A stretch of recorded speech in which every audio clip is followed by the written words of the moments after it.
Dear friends, my name is Aditya Sesh and I'm speaking to you through my channel Sesh Speaks and within it Vedal Empathy. It's been some time since we last spoke, and I have actually been working on studying Bangladesh in deep. I've always been keeping my ear to the ground, but in the last 30 days, I've been studying it even deeper. And some of those things that come out of talking to people, talking to policymakers, journalists, people who have been in charge of security, and political commentators tells me one thing, that it is difficult time for both Bangladesh as well as Pakistan. I'm not covering Bangladesh and Pakistan together, but focusing on Bangladesh just now and maybe Pakistan later. While the problems exist in these two countries, there will be some implications for India as they are our neighbors on both sides. Before we delve any further, let me give you a capsule view of what's happening in Bangladesh. I'm not just talking about the minorities of Hindus, which is very important, and we must, in fact, increase our objection and our resistance to this. But there are many more things at play.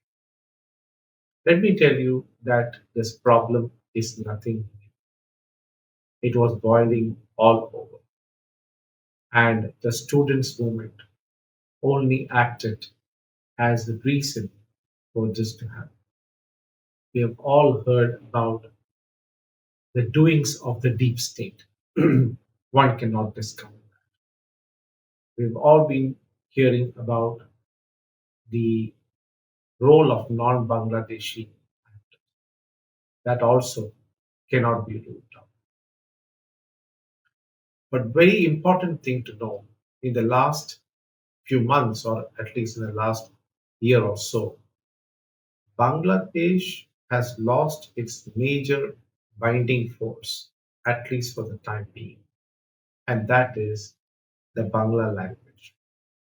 Remember, it was the Bangla language and the atrocities on the Bengalis of Bangladesh, erstwhile East Pakistan, that was the reason for the separation of East and West Pakistan.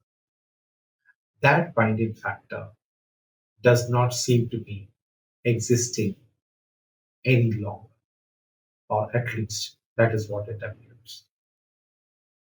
And thus, you see that overtures are made to Pakistan, and both Pakistan and Bangladeshi leaders and army generals are talking to each other. Over the period, also there has been a radicalization of the Bangladeshi society. Bangladeshi society, which was very forward looking in the years before, has over the years been radicalized enough such that radicalized politics has overtaken democracy and any other form of movements. And therefore, it is natural that an anti Bharat feeling exists in Bangladesh. One should not be surprised. This also has been happening for quite some time, although the Sheikh Hasina government was in control largely. Finally, one must understand that the Bangladeshi economy is hollow.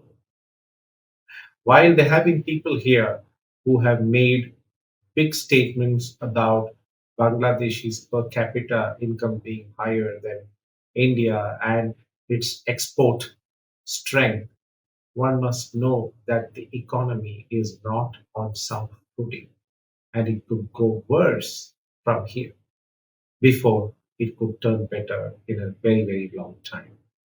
80% of the exports is garments, and that again is as a result of hugely cheap sweat labor. And as you know, such situations don't exist for long.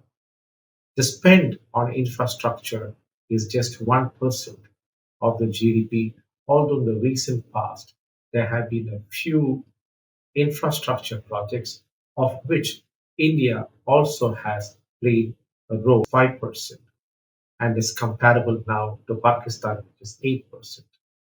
The GDP of Bangladesh is $430 billion as against the GDP of Pakistan, which is about $370 billion. So it is these two that stand in comparison today.